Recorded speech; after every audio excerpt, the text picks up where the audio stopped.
ಎಲ್ಲರಿಗೂ ನಮಸ್ಕಾರ ಸ್ನೇಹಿತರೆ. ಯಶಸ್ಸಿನ ಶಿಖರವನ್ನೇರಲು ತಮ್ಮದೇ ಆದ ದಾರಿಯನ್ನ ನಿರ್ಮಿಸಿಕೊಳ್ಳುವ, ನೋವನ್ನೆಲ್ಲ ನುಂಗಿಕೊಂಡು ನಗುವ ಬೀರುವ, ಶಿಸ್ತಿನ ಸಿಪಾಯಿಯಂತೆ ಕಾಣುವ, ಆದರೆ ಹೃದಯದಲ್ಲಿ ಪ್ರೀತಿಯ ಮಹಾಸಾಗರವನ್ನೇ ಬಚ್ಚಿಟ್ಟುಕೊಂಡಿರುವ ವ್ಯಕ್ತಿಗಳೇ ಮಕರ ರಾಶಿಯವರು.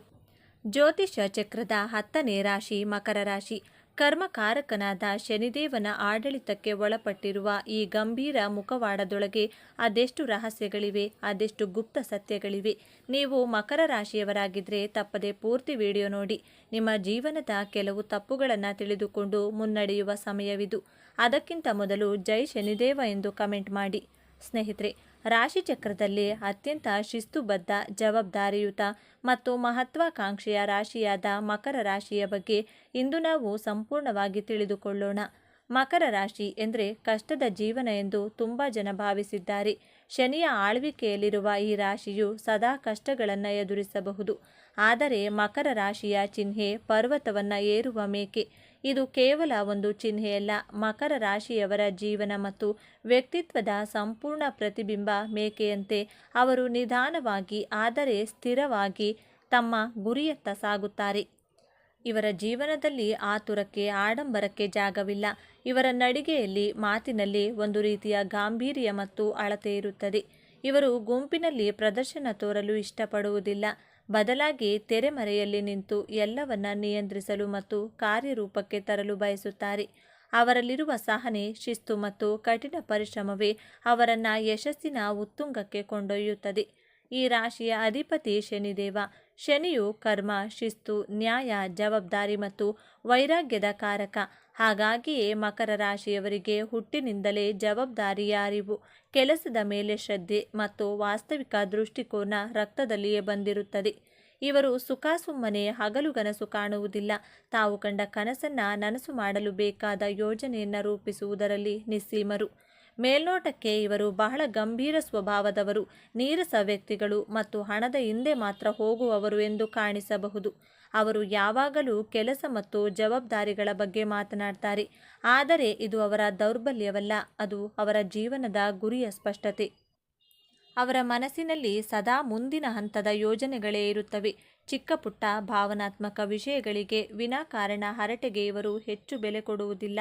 ಸಮಾಜದಲ್ಲಿ ಒಂದು ಗೌರವಾನ್ವಿತ ಸ್ಥಾನ, ಆರ್ಥಿಕ ಭದ್ರತೆ ಮತ್ತು ತಮ್ಮ ಕರ್ತವ್ಯವನ್ನು ಸರಿಯಾಗಿ ನಿಭಾಯಿಸುವುದೇ ಇವರ ಜೀವನದ ಪರಮ ಗುರಿ. ಸಾಮಾನ್ಯವಾಗಿ ಎಲ್ಲರೂ ಅಂದುಕೊಳ್ಳೋದು ಮಕರ ರಾಶಿಯವರು ಕೇವಲ ಕೆಲಸ, ಹಣ ಮತ್ತು ಅಧಿಕಾರವನ್ನು ಬಯಸುತ್ತಾರೆ. ಅವರಿಗೆ ಪ್ರೀತಿ, ಪ್ರೇಮ, ಭಾವನೆಗಳಿಗೆ ಬೆಲೆ ಇಲ್ಲ ಎಂದು. ಆದರೆ ಇಲ್ಲಿದೆ ನೋಡಿ ಮೊದಲ ತಿರುವು.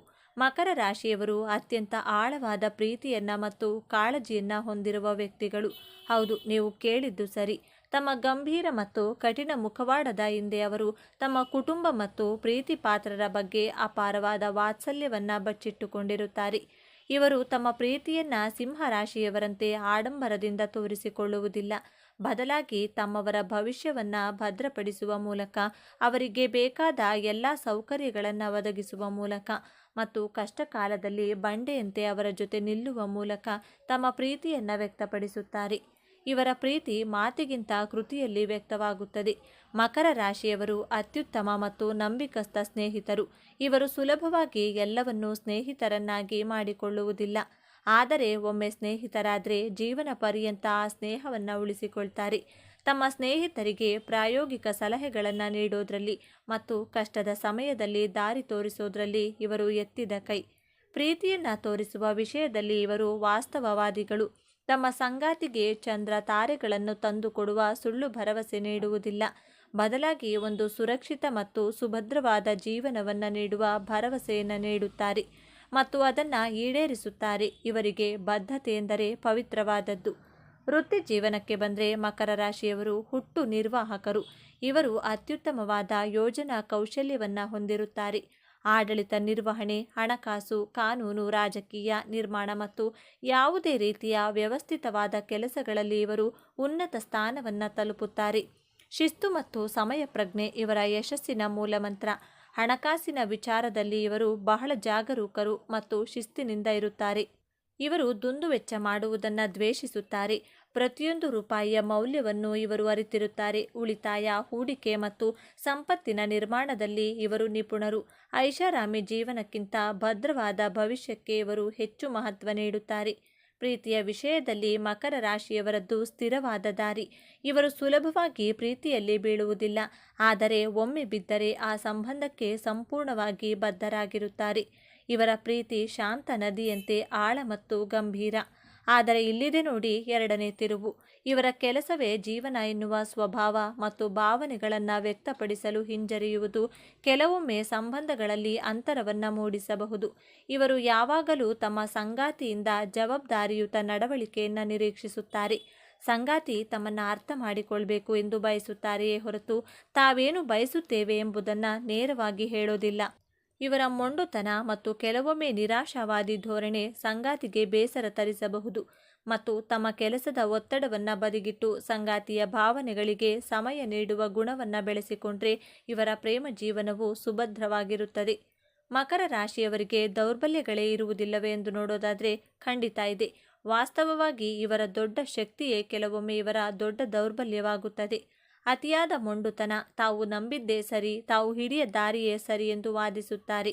ಬದಲಾವಣೆಗೆ ಹೊಂದಿಕೊಳ್ಳುವುದು ಇವರಿಗೆ ಕಷ್ಟ. ನಿರಾಶಾವಾದ, ಎಲ್ಲ ವಿಷಯಗಳಲ್ಲೂ ಕೆಟ್ಟದ್ದನ್ನೇ ಮೊದಲು ಯೋಚಿಸುವ ಸ್ವಭಾವ ಇವರದ್ದು.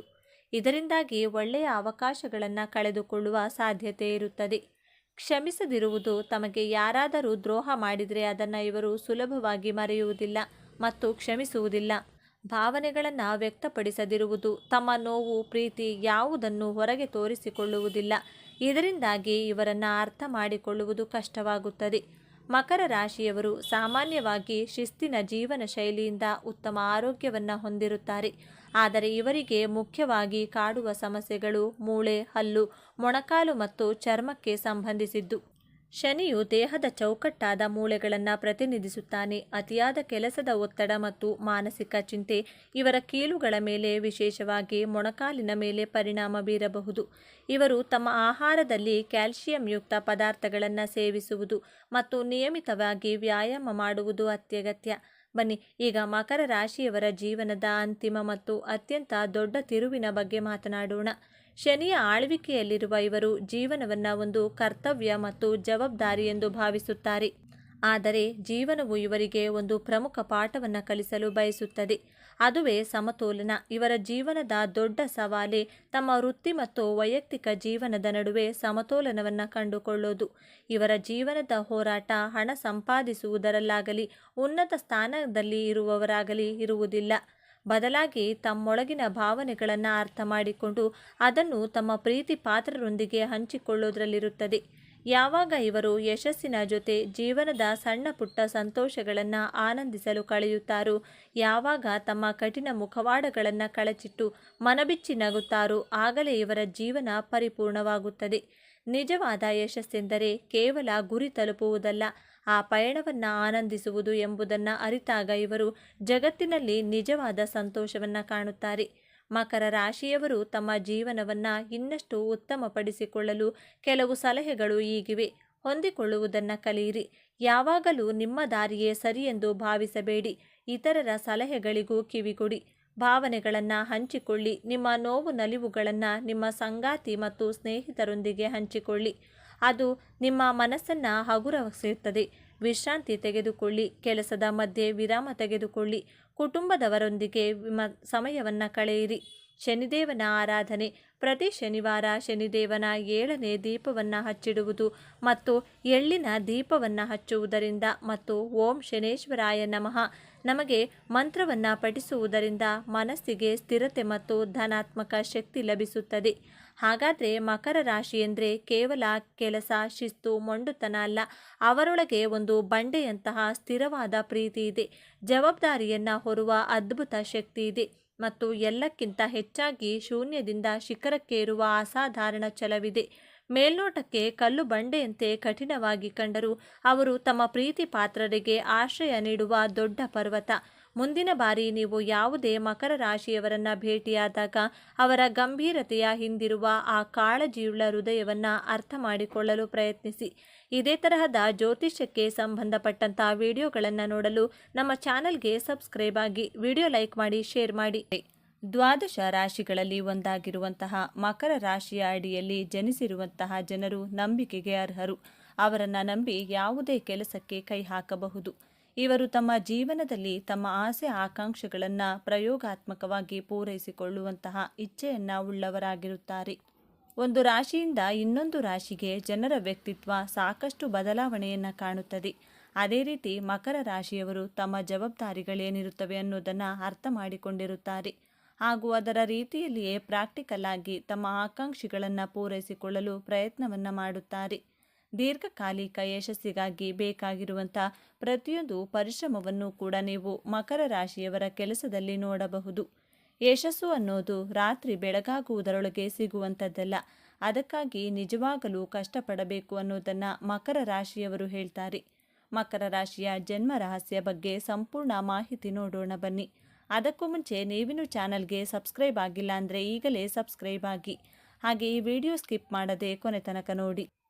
ಒಬ್ಬ ವ್ಯಕ್ತಿಯ ಚರ್ಮದಲ್ಲಿ ಯಾವ ಸೌಂದರ್ಯವೂ ಶಾಶ್ವತವಾಗಿರುವುದಿಲ್ಲ. ಆ ಸೌಂದರ್ಯ ಇರುವುದು ವ್ಯಕ್ತಿಯು ಮಾಡುವಂತಹ ಕರ್ಮದಲ್ಲಡಗಿರುತ್ತದೆ.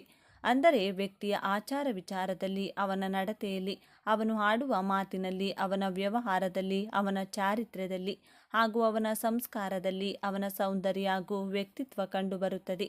ಯಾರ ಜೀವನದಲ್ಲಿ ಇವೆಲ್ಲವೂ ಒಳ್ಳೆಯ ರೀತಿಯಾಗಿ ಇರುತ್ತದೆಯೋ ಅಂತಹ ವ್ಯಕ್ತಿಯು ಇಡೀ ಪ್ರಪಂಚದಲ್ಲಿ ಎಲ್ಲರಿಗಿಂತ ಅತ್ಯಂತ ಸುಂದರವಾದ ವ್ಯಕ್ತಿ ಎಂದೇ ಹೇಳಬಹುದು.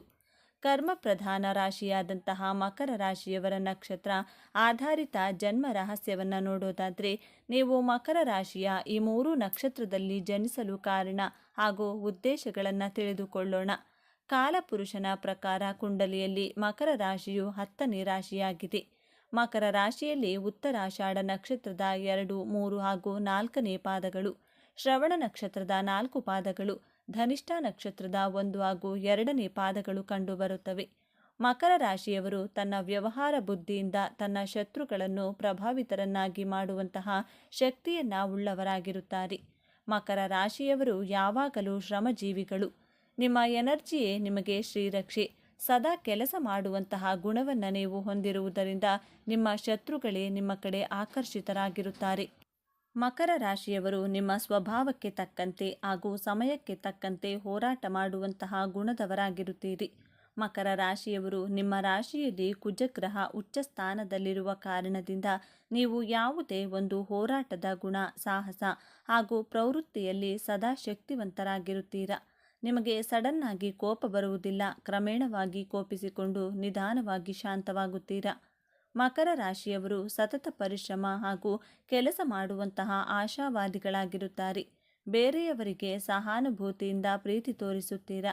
ಮಕರ ರಾಶಿಯವರು ನೀವು ಬಾಲ್ಯದಲ್ಲಿ ಬಹಳ ತುಂಬ ಕಷ್ಟಪಟ್ಟಿರುತ್ತೀರಾ. ನಿಮಗೆ 30 ವರ್ಷಗಳು ತುಂಬಿದ ನಂತರ ನಿಧಾನವಾಗಿ ಯಶಸ್ಸನ್ನು ಕಾಣುತ್ತಾ ಹೋಗುತ್ತೀರಾ. ಮುಂದೊಂದು ದಿನ ನೀವು ಅಂದುಕೊಂಡಂತಹ ಗುರಿಯನ್ನು ತಲುಪುತ್ತೀರಾ. ನಿಮ್ಮ ವಿವಾಹ ಜೀವನ ಬಹಳ ಸಂಘರ್ಷದಿಂದ ಕೂಡಿರುತ್ತದೆ. ಮಕರ ರಾಶಿಯವರು ನಿಮಗೆ 30 ವರ್ಷಗಳು ತುಂಬಿದ ನಂತರ ನಿಮ್ಮ ವಯಸ್ಸು ಏರಿಕೆ ಆದಂತೆಲ್ಲ ಸಮಾಜದಲ್ಲಿ ನಿಮಗೆ ಗೌರವ, ಸನ್ಮಾನ, ಯಶಸ್ಸು, ಕೀರ್ತಿ, ಸುಖ, ಸಂತೋಷ, ಒಳ್ಳೆಯ ಸಂತುಷ್ಟ ಜೀವನ ನಿಮಗೆ ಪ್ರಾಪ್ತಿಯಾಗುತ್ತದೆ. ಮಕರ ರಾಶಿಯವರು ನೀವು ಏಕಾಂತ ಪ್ರಿಯರಾಗಿರುತ್ತೀರಾ. ನೀವು ಮಕರ ರಾಶಿಯಲ್ಲಿಯೇ ಜನಿಸಲು ಕಾರಣವೇನೆಂದು ನೋಡೋದಾದರೆ, ನಿಮ್ಮ ಪೂರ್ವ ಜನ್ಮವನ್ನು ಕುಂಡಲಿಯ 1, 5, 9ನೇ ಭಾವದಿಂದ ವಿಶ್ಲೇಷಿಸಬೇಕು. ನಾವು ಹಿಂದಿನ ಪೂರ್ವ ಜನ್ಮವನ್ನು ತಿಳಿಯಲು ಪಂಚಮ ಭಾವ ಹಾಗೂ ಮುಂದಿನ ಜನ್ಮವನ್ನು ನೋಡಲು ನವಮ ಭಾವವನ್ನು ನೋಡಬೇಕು. ನಿಮ್ಮ ಪಂಚಮ ಸ್ಥಾನ ವೃಷಭ ರಾಶಿಯಾಗಿದ್ದರೆ ವೃಷಭ ರಾಶಿಯ ಅಧಿಪತಿ ಶುಕ್ರಗ್ರಹ. ನಿಮ್ಮ ನವಮ ಭಾವ ಕನ್ಯಾ ರಾಶಿಯಲ್ಲಿ ಬರುತ್ತದೆ. ಕುಂಡಲಿಯ 5ನೇ ಮನೆ ನಿಮ್ಮ ಪೂರ್ವಜನ್ಮದ ಉದ್ದೇಶವನ್ನು ತಿಳಿಸುತ್ತದೆ. ಕುಂಡಲಿಯ ವ್ಯಯ ಭಾವ ನಿಮ್ಮ ಜೀವನದ ಅಂತಿಮ ಸ್ಥಿತಿಯನ್ನು ತಿಳಿಸುತ್ತದೆ. ನವಮ ಭಾವ ನೀವು ಈ ಜನ್ಮದಿಂದ ಯಾವ ಪುಣ್ಯಗಳನ್ನು ನಿಮ್ಮ ಜೊತೆ ತೆಗೆದುಕೊಂಡು ಹೋಗುತ್ತೀರಾ ಎಂದು ತಿಳಿಸುತ್ತದೆ. ನೀವು ಈ ಭೂಮಿ ಮೇಲೆ ಜನಿಸಿದಾಗ ಉತ್ತರಾಷಾಢ, ಶ್ರವಣ, ಧನಿಷ್ಠ ನಕ್ಷತ್ರಗಳು ಲಭ್ಯವಾಗಿದೆ. ನೀವು ಹಿಂದಿನ ಜನ್ಮದಲ್ಲಿ ಸತತವಾಗಿ ಕೆಲಸ ಕಾರ್ಯಗಳನ್ನು ಮಾಡುವುದರ ಜೊತೆಗೆ ನಿಮ್ಮ ಕುಟುಂಬ ಹಾಗೂ ಸ್ನೇಹಿತರ ಜೊತೆ ಪ್ರೀತಿ ವಿಶ್ವಾಸದಿಂದ ಇರದೆ ಪ್ರಾಪಂಚಿಕ ಸುಖ ಭೋಗಗಳನ್ನು ಅನುಭವಿಸಲು ಮರೆತಿರುತ್ತೀರಾ. ಕೇವಲ ಕರ್ಮಕ್ಕೆ ಗಮನ ಕೊಟ್ಟು ಜೀವನದ ಆನಂದವನ್ನು ಅನುಭವಿಸದ ಕಾರಣ ಈ ಜನ್ಮದಲ್ಲಿ ವಿಭಿನ್ನವಾದಂತಹ ತತ್ವದೊಂದಿಗೆ ಮಕರ ರಾಶಿಯಲ್ಲಿ ಜನಿಸಿರುತ್ತೀರಾ. ಜೀವನದ ಆನಂದವನ್ನು ಅನುಭವಿಸುತ್ತಾ ಸತತ ಪ್ರಯತ್ನ ಮಾಡುವುದು ಮಕರ ರಾಶಿಯವರ ಮೂಲ ಗುಣವಾಗಿರುತ್ತದೆ. ನಿಮ್ಮ ಹಿಂದಿನ ಜನ್ಮದ ಮೂಲ ಗುಣಗಳು ಈ ಜನ್ಮದಲ್ಲಿಯೂ ಸಹ ನಿಮ್ಮ ಜೊತೆಯಲ್ಲಿಯೇ ನಿಮ್ಮ ರಕ್ತಗತವಾಗಿ ಬಂದಿರುತ್ತದೆ. ನಿಮ್ಮ ಪಂಚಮೇಶ ಶುಕ್ರ ಗ್ರಹ ಪದೇ ಪದೇ ನಿಮಗೆ ಜ್ಞಾಪಿಸುತ್ತದೆ. ನೀವು ಕೇವಲ ಕೆಲಸ ಮಾಡಲು ಪ್ರಾಮುಖ್ಯತೆ ಕೊಡದೆ ಜೀವನದ ಆನಂದವನ್ನು ಸಹ ಅನುಭವಿಸಿರುವುದಿಲ್ಲ. ಅಂದರೆ ಒಂದು ವೇಳೆ ನೀವು ಪ್ರಕೃತಿಯ ಸಾನ್ನಿಧ್ಯದಲ್ಲಿ ಬೆರೆಯದಿದ್ದರೆ ಅಥವಾ ಪ್ರಕೃತಿಯೊಂದಿಗೆ ಸಮಯ ಕಳೆಯದಿದ್ದರೆ, ಪ್ರಯಾಣಗಳನ್ನು ಯಾತ್ರೆಗಳನ್ನು ಮಾಡದಿದ್ದರೆ ಮುಂದಿನ ಜನ್ಮದಲ್ಲಿಯೂ ಸಹ ಮತ್ತೆ ನೀವು ಮಕರ ರಾಶಿಯಲ್ಲಿಯೇ ಜನಿಸಬೇಕಾಗುತ್ತದೆ. ಮಕರ ರಾಶಿ ಪ್ರಾಕೃತಿಕ ಕುಂಡಲಿಯಲ್ಲಿ 10ನೇ ಭಾವದಲ್ಲಿ ಬರುತ್ತದೆ. 10ನೇ ಭಾವ ಅಂದರೆ ಬಹಳ ಬಲಯುತವಾದಂತಹ ಸ್ಥಾನ. ಕುಂಡಲಿಯ 4 ಕೇಂದ್ರ ಸ್ಥಾನಗಳಲ್ಲಿ 10ನೆಯ ಸ್ಥಾನ ವಿಶೇಷವಾದದ್ದು. ನಕ್ಷತ್ರ ದೃಷ್ಟಿಯಿಂದ ನೋಡೋದಾದರೆ ಉತ್ತರಾಷಾಢ ನಕ್ಷತ್ರದ ಅಧಿಪತಿ ಸೂರ್ಯದೇವ, ರಾಶ್ಯಾಧಿಪತಿ ಶನಿಗ್ರಹ.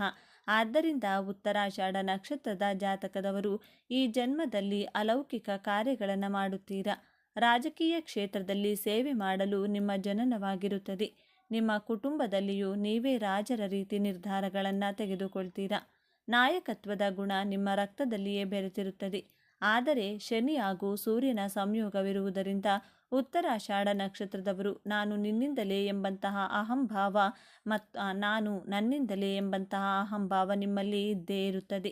ಒಂದು ವೇಳೆ ಈ ಭಾವನೆ ನಿಮಗೆ ಬರದೇ ಇದ್ದರೆ ನಿಮ್ಮ ಜೀವನದಲ್ಲಿ ಅತ್ಯಂತ ಎತ್ತರದ ಮಟ್ಟದಲ್ಲಿ ಬೆಳೆದು ಯಶಸ್ವಿಯಾಗುತ್ತೀರಾ. ನೀವು ಶ್ರವಣ ನಕ್ಷತ್ರದಲ್ಲಿ ಜನಿಸಿದರೆ ಶ್ರವಣ ನಕ್ಷತ್ರದ ಅಧಿಪತಿ ಚಂದ್ರಗ್ರಹ, ಮಕರ ರಾಶ್ಯಾಧಿಪತಿ ಶನಿದೇವ. ಚಂದ್ರನ ಕಾರಕತ್ವ ಮನಸ್ಸು, ತಾಯಿಯ ಭಾವನೆ. ಶನಿಯ ಕಾರಕತ್ವ ಜವಾಬ್ದಾರಿ, ಕರ್ಮ, ಸತತ ಪ್ರಯತ್ನ. ಈ ಕಾರಣದಿಂದ ಈ ನಕ್ಷತ್ರದಲ್ಲಿ ಜನಿಸಿದವರು ನಿಮ್ಮ ಭಾವನೆಗಳು ಹಾಗೂ ನಿಮ್ಮ ಮನಸ್ಸು ಚಂದ್ರನ ರೀತಿಯಲ್ಲಿ ಕೋಮಲವಾಗಿರುತ್ತದೆ. ಕೋಮಲ ಮನಸ್ಸಿನಿಂದ ಸತತವಾಗಿ ಯಾವುದೇ ಪ್ರಯತ್ನ ಮಾಡುವಂತಹ ಜವಾಬ್ದಾರಿಯನ್ನು ನಿಭಾಯಿಸಲು ನೀವು ಈ ನಕ್ಷತ್ರದಲ್ಲಿ ಜನಿಸಿರುತ್ತೀರಾ. ಆದರೆ ನಿಮ್ಮ ಸುತ್ತಮುತ್ತಲಿನ ಜನರು ನಿಮ್ಮ ಮನಸ್ಸಿಗೆ ಬಹಳ ದುಃಖ ಕೊಡುತ್ತಾರೆ, ನಿಮ್ಮನ್ನು ಅರ್ಥ ಮಾಡಿಕೊಳ್ಳುವುದಿಲ್ಲ. ಆದ್ದರಿಂದ ಶ್ರವಣ ನಕ್ಷತ್ರದವರು ಬಹಳ ಬೇಗ ನಿರಾಶೆಯಾಗುತ್ತೀರಾ. ಕೋಮಲ ಮನಸ್ಸಿನಿಂದ ಕಠೋರ ಪರಿಶ್ರಮ ಮಾಡುವಂತಹ ಉದ್ದೇಶದಿಂದ ಈ ನಕ್ಷತ್ರದಲ್ಲಿ ನಿಮ್ಮ ಜನನವಾಗಿರುತ್ತದೆ. ಆದ್ದರಿಂದ ನಿಮ್ಮ ಭಾವನೆಗಳ ಜೊತೆ ತೊಳಲಾಟ ಮಾಡದೆ ಕೇವಲ ನಿಮ್ಮ ಜವಾಬ್ದಾರಿಗಳನ್ನು ನಿಭಾಯಿಸಬೇಕು. ಧನಿಷ್ಠ ನಕ್ಷತ್ರದಲ್ಲಿ ಜನಿಸಿದವರು ಸ್ವಲ್ಪ ವಿಭಿನ್ನವಾಗಿರುತ್ತಾರೆ. ಧನಿಷ್ಠ ನಕ್ಷತ್ರದ ಅಧಿಪತಿ ಕುಜಗ್ರಹ. ಕುಜಗ್ರಹ ನಿಮ್ಮ ಜನ್ಮ ಕುಂಡಲಿಯ ಸುಕೇಶ ಹಾಗೂ ಲಾಭೇಶನಾಗಿರುತ್ತದೆ. ಚತುರ್ಥ ಹಾಗೂ ಲಾಭಾಧಿಪತಿಯಾಗಿರುವುದರಿಂದ ನೀವು ಮಾಡಿರುವಂತಹ ಕೆಲಸಕ್ಕೆ ಪರಿಶ್ರಮಕ್ಕೆ ತಕ್ಕ ಬೆಲೆ, ಹಾಗೆಯೇ ವಿಶೇಷ ಲಾಭವನ್ನು ಪಡೆದುಕೊಳ್ಳುತ್ತೀರಾ. ಧನವನ್ನು ಕೊಡುವಂತಹ ನಕ್ಷತ್ರವಾದ ಧನಿಷ್ಠ ನಕ್ಷತ್ರದಲ್ಲಿ ಜನಿಸಿದವರು ಉತ್ತರಾಷಾಢ ಹಾಗೂ ಶ್ರವಣ ನಕ್ಷತ್ರದವರಿಗಿಂತ ಹಣಕಾಸು ವಿಚಾರದಲ್ಲಿ ಹಾಗೂ ಹೆಚ್ಚಿನ ಲಾಭದ ವಿಚಾರದಲ್ಲಿ ಬಹಳ ಅದೃಷ್ಟವಂತರಾಗಿರುತ್ತೀರಾ. ಈ ಜಾತಕದವರಿಗೆ ಸೌಖ್ಯವು ಬಹಳ ಚೆನ್ನಾಗಿರುತ್ತದೆ. ಈ ನಕ್ಷತ್ರದ ಸಂಬಂಧ ಚತುರ್ಥ ಭಾವಕ್ಕೆ ಕನೆಕ್ಟ್ ಆಗಿರುವುದರಿಂದ ಹಾಗೂ ಸಂಬಂಧಿಸಿರುವುದರಿಂದ ಇವರಿಗೆ ಒಳ್ಳೆಯ ಆರೋಗ್ಯ, ಸುಖ, ಶಾಂತಿ, ನೆಮ್ಮದಿ ಹಾಗೂ ಧನ ಪ್ರಾಪ್ತಿಯಾಗುತ್ತದೆ. ಮಕರ ರಾಶಿಯವರಿಗೆ ನಿಮ್ಮ ಜೊತೆ ಇರುವವರೇ ನಿಮ್ಮ ಸುತ್ತಮುತ್ತಲಿನವರೇ ನಿಮಗೆ ಅವಮಾನ ಮಾಡುತ್ತಾರೆ. ಅವಮಾನ ಮಾಡುವವರು, ಕಾಲೆಳೆಯುವವರು ಪಕ್ಕದಲ್ಲಿದ್ದಾಗಲೇ ನಾವು ಬೆಳೆಯಲು ಹಾಗೂ ಮುಂದೆ ಹೋಗಲು ಪ್ರೋತ್ಸಾಹ, ಸ್ಫೂರ್ತಿ, ಹುಮ್ಮಸ್ಸು ಸಿಗಲು ಸಾಧ್ಯವಾಗುತ್ತದೆ. ನಿಮ್ಮ ಜೀವನದ ಯಶಸ್ಸಿಗೆ ಮುಖ್ಯವಾದ ಕಾರಣವಾದವರು ಅಂದರೆ ನಿಮ್ಮ ಶತ್ರುಗಳೇ. ಆದ್ದರಿಂದ ಶತ್ರುಗಳು ಅವಮಾನ ಮಾಡಿದರೂ, ಹೀಯಾಳಿಸಿದರೂ ಅವರ ಕಡೆ ಹೆಚ್ಚು ಗಮನ ಕೊಡದೆ, ಕಿವಿ ಕೊಡದೆ ನಿಮ್ಮ ಗುರಿ ಹಾಗೂ ನಿಮ್ಮ ಉದ್ದೇಶದ ಕಡೆ ಸತತವಾಗಿ ಪ್ರಯತ್ನ ಮಾಡಿದರೆ ಜಯ ನಿಮ್ಮದೇ ಆಗಿರುತ್ತದೆ. ಒಟ್ಟಾರೆಯಾಗಿ ಹೇಳೋದಾದರೆ ಮಕರ ರಾಶಿಯವರಿಗೆ ಮಕರ ರಾಶಿಯವರೇ ಸರಿಸಾಟಿ. ಇವರ ಸತತ ಪರಿಶ್ರಮದಿಂದ ಇವರು ಒಳ್ಳೆಯ ಧನಲಾಭವನ್ನು ಪಡೆದು ಕುಬೇರರಾಗುತ್ತಾರೆ, ಅಂದರೆ ಕೋಟ್ಯಾಧಿಪತಿಗಳಾಗುತ್ತಾರೆ. ತಾಳ್ಮೆಯ ವಿಚಾರದಲ್ಲಿ ಇವರನ್ನು ಯಾರಿಂದಲೂ ಮೀರಿಸಲು ಸಾಧ್ಯವಿಲ್ಲ. ತಾಳ್ಮೆ ಹಾಗೂ ಪರಿಶ್ರಮವೇ ಇವರ ಯಶಸ್ಸಿನ ಗುಟ್ಟು. ಮಕರ ರಾಶಿಯವರು ಚಿಕ್ಕ ವಯಸ್ಸಿನಲ್ಲಿಯೇ ಎಲ್ಲ ರೀತಿಯ ಕಷ್ಟಗಳನ್ನು ನೋಡಿರುವುದರಿಂದ 30 ವರ್ಷಗಳ ನಂತರ ಜೀವನದಲ್ಲಿ ಎಲ್ಲ ರೀತಿಯ ಐಷಾರಾಮಿಯ ಜೀವನ ನಡೆಸುತ್ತಾರೆ. ಇವರ ಒಳ್ಳೆಯ ಗುಣದಿಂದಾಗಿ ಈ ಜನನ ಹಾಗೂ ಮರಣ ಎಂಬಂತಹ ಚಕ್ರದಿಂದ ನೀವು ಮುಕ್ತಿಯನ್ನು ಪಡೆಯಬಹುದು. ಮಕರ ರಾಶಿಯವರ ವೀಕ್ನೆಸ್, ಅವರ ಬಳಿ ಎಷ್ಟೇ ಪಾಸಿಟಿವ್ ವಿಚಾರಗಳಿದ್ದರೂ ಕೂಡ ಅವರ ನೆಗೆಟಿವ್ ಮಾಹಿತಿಗಳನ್ನು ಕೂಡ ನೀವು ತಿಳಿದುಕೊಳ್ಳಬೇಕಾಗಿರುವುದು ಪ್ರಮುಖವಾಗಿರುತ್ತದೆ. ಕೆಲಸ ಅನ್ನೋದು ಖಂಡಿತವಾಗಿ ಪ್ರತಿಯೊಬ್ಬರೂ ಕೂಡ ತಮ್ಮ ಜೀವನದಲ್ಲಿ ಅಂದುಕೊಂಡಿರುವಂಥ ಗುರಿಯನ್ನು ಸಾಧಿಸುವುದಕ್ಕೆ ಒಂದು ಸ್ಫೂರ್ತಿಯಾಗಿರುತ್ತದೆ, ನಿಜ. ಆದರೆ ಪ್ರತಿ ಬಾರಿ ಕೂಡ ತಮ್ಮ ವೈಯಕ್ತಿಕ ಜೀವನವನ್ನು ಕೂಡ ಕಡೆಗಣಿಸಿ ಕೆಲಸಕ್ಕೆ ಹೆಚ್ಚು ಪ್ರಾತಿನಿಧ್ಯವನ್ನು ನೀಡಿದರೆ ಆ ಸಂದರ್ಭದಲ್ಲಿ ಜನರ ಜೊತೆಗಿರುವಂತಹ ಸಂಬಂಧ ಹಾಳಾಗುತ್ತದೆ. ಹೀಗಾಗಿ ಆದಷ್ಟು ಕೆಲಸ ಹಾಗೂ ವೈಯಕ್ತಿಕ ಜೀವನ ಎರಡನ್ನೂ ಕೂಡ ಸಮರೀತಿಯಲ್ಲಿ ಸಮತೋಲಿಸುವಂತಹ ಕೆಲಸವನ್ನು ಮಾಡಬೇಕು. ನೀವು ಮಕರ ರಾಶಿಯವರಾಗಿದ್ದರೆ ನಿಮ್ಮ ಜೀವನದಲ್ಲಿ ಈ ರೀತಿಯಾಗಿ ನಡೆದಿದ್ದಲ್ಲಿ ನಿಮ್ಮ ಅನಿಸಿಕೆಯ ಅಭಿಪ್ರಾಯಗಳನ್ನು ಹಂಚಿಕೊಳ್ಳಬಹುದು. ಈ ಮಾಹಿತಿ ನಿಮಗೆ ಇಷ್ಟವಾಗಿದೆ ಎಂದು ನಾನು ಭಾವಿಸ್ತೇನೆ. ಈ ಮಾಹಿತಿಯನ್ನು ಲೈಕ್ ಮಾಡಿ, ಶೇರ್ ಮಾಡಿ. ನಮ್ಮ ಚಾನಲ್ನ ತಪ್ಪದೇ ಸಬ್ಸ್ಕ್ರೈಬ್ ಮಾಡಿಕೊಳ್ಳಿ. ಒಂದೊಳ್ಳೆ ಮಾಹಿತಿಯೊಂದಿಗೆ ಪುನಃ ಭೇಟಿಯಾಗೋಣ. ಅಲ್ಲಿಯವರೆಗೂ ನೋಡ್ತಾ ಇರಿ ನಮ್ಮ ಚಾನಲ್ನ. ಎಲ್ಲರೂ ಭಕ್ತಿಯಿಂದ ಓಂ ಶ್ರೀ ಶನೇಶ್ವರ ನಮಃ ಅಂತ ಕಮೆಂಟ್ ಮಾಡಿ. ಎಲ್ಲರಿಗೂ ಒಳ್ಳೆಯದಾಗಲಿ. ಧನ್ಯವಾದಗಳು.